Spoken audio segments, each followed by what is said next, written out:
Buenas tardes, hermanos.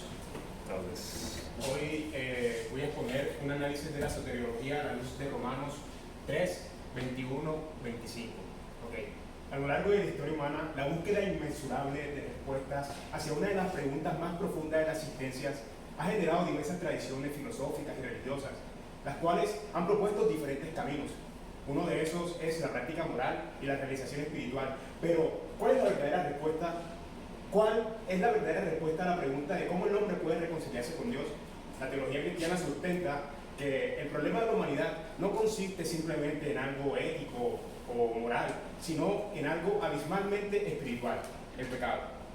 Hoy veremos que la doctrina de la salvación solo puede comprenderse a su totalidad en el desarrollo teológico, entrelazando el conocimiento del pecado más la obra culminante de Cristo en la cruz, la justificación, la redención y la propiciación.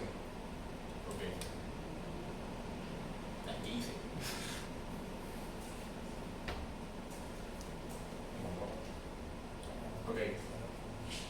Todos los seres humanos de toda raza y condición, de todo credo y cultura, judíos y gentiles, inmorales, moralistas, religiosos y no religiosos, son sin excepción alguna pecadores, culpables, inexcusables y aparecen mudos delante de Dios. Entonces vemos aquí que lo transmitido por John Stott plantea de por qué el apóstol Pablo abarca con una gran cantidad de direcciones hacia el hombre, enfocándose directamente en el diagnóstico. ¿Por qué es importante el diagnóstico? Porque si alguien no sabe que está enfermo, tampoco necesita la cura. Entonces, antes de apuntar al médico por excelencia, primero apunta a la condición enfermiza del hombre. Veamos. La importancia de la amartiología radica porque por la ley es el conocimiento del pecado. El hombre, por su naturaleza perversa y limitada, está excomulgado de conocer a Dios completamente, incluso de salvarse a sí mismo. Antropológicamente se afirma que el hombre en su esencia es naturalmente religioso. Quiere decir que busca el sentido pleno en lugares incorrectos. Y también que quiere decir que trata de salvarse conforme a una realidad superior, ya sea confiando en sus obras, ya sea confiando en su justicia propia, ya sea confiando en dioses ajenos. Pero en Isaías 64:6 se ve algo totalmente diferente. Dice que todos somos como suciedad y todas nuestras justicias como trapos de inmundicia. Cabe resaltar que el contexto es muy diferente. Se puede enfatizar en la humillación que el profeta Isaías hace y en su necesidad. También miramos que en el versículo 1 dice: oh, si rasgaras los cielos y descendieras. Y esto profundamente apunta a una prefiguración que Cristo cumple al rasgar el velo y al descender y encarnarse.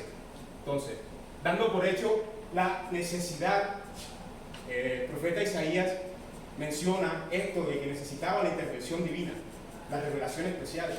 Entonces, el profeta compara nuestras obras muertas con los trapos de inmundicia, algo que en el contexto judío de la época era algo totalmente impuro, según la ley antigua, porque eran los trapos que usaban las mujeres en su ciclo menstrual.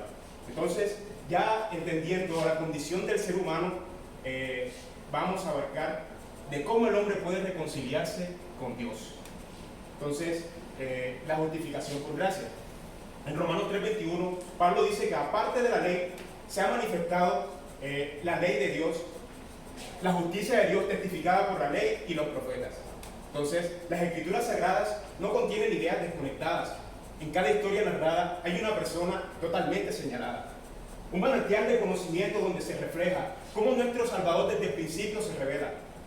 En Génesis 3:15 podemos ver que la tradición cristiana apunta de que Jesucristo es el cumplimiento de aquel descendiente que pisaría la cabeza de la serpiente. En pocas palabras, que vencería a Satanás por siempre. Entonces, vemos que el apóstol Pablo fue muy intencional al escribir su epístola. Él explicó la salvación con analogías exquisitas para comprender la salvación de Cristo de una manera grande. Entonces, vemos que esta teología se llama la teoría de la sustitución penal, la metáfora del tribunal de justicia. Esto en términos legales quiere decir que el juez declara inocente al culpable o al acusado. En Génesis 3, cuando Adán y Eva pecaron, ¿qué hizo Adán? Culpó a su mujer. Luego su mujer culpó a la serpiente. Pero en Cristo vemos algo totalmente diferente. Él, siendo el inocente, asume toda la culpabilidad de la humanidad. Padre, yo no comí del fruto, pero hazme culpable. Ya comprendiendo la metáfora del tribunal de justicia, pasaremos a otro aspecto de la soteriología, la redención.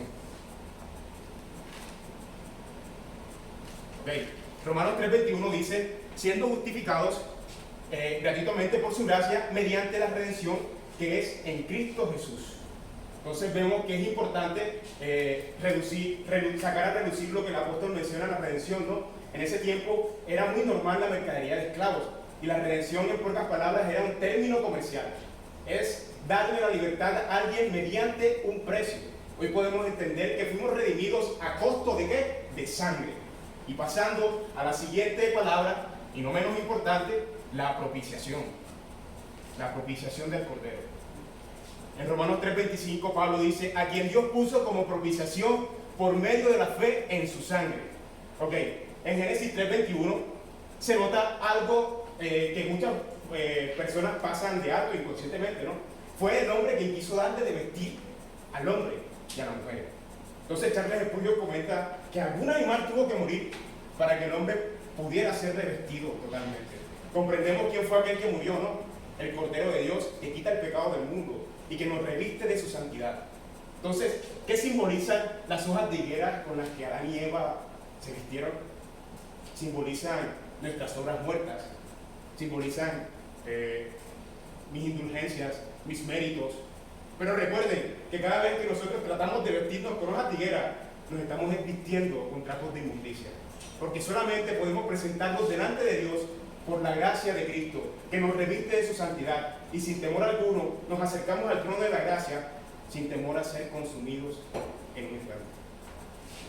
Y ya por conclusión, concluimos que es necesario reconocer el pecado que está en nosotros, ese pecado que abunda, ese pecado que nos carcome, y no confiar en nuestras obras, no confiar en lo que el ser humano puede llegar a ser, sino confiar solamente en aquel que trajo el año agradable, el verdadero jubileo, porque por Cristo es que realmente somos redimidos, somos libertados de la esclavitud, realmente en Él hallamos el descanso, y solamente en Él podemos obtener la herencia por la devolución al jardín del Edén, por medio de su gracia. Y esto era lo que quería explicarles el día de hoy. ¿Preguntas? Manuel, hermano, al inicio usted hizo una distinción entre que el problema no era moral, sino espiritual. Entonces, la verdad no entendí, me gustaría, porque yo lo relaciono, creo que están relacionados. O sea, que el problema no solamente es algo moral, poético, existencial, sino abismalmente espiritual. ¿Me comprendes? El pecado radica en el alma del hombre y por ende se esparce a todos sus orígenes. Incluso la palabra semilla en el griego es esperma. Quiere decir que el hombre en sí mismo, en su semilla, tiene el pecado original. Es algo más profundo que simplemente moral, poético.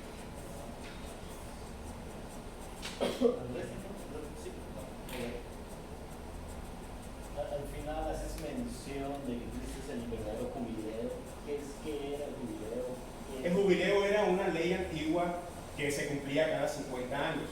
El que era esclavo lo dejaban libre, el que había vendido su casa o la había perdido, se la devolvían, había que colocar a descansar las tierras, y todo esto es una prefiguración que se cumple en Cristo. Cuando Él en su ministerio público hace mención, lo dice Isaías y dice que Él traído el año agradable al Señor, o voy a traer el año agradable al Señor.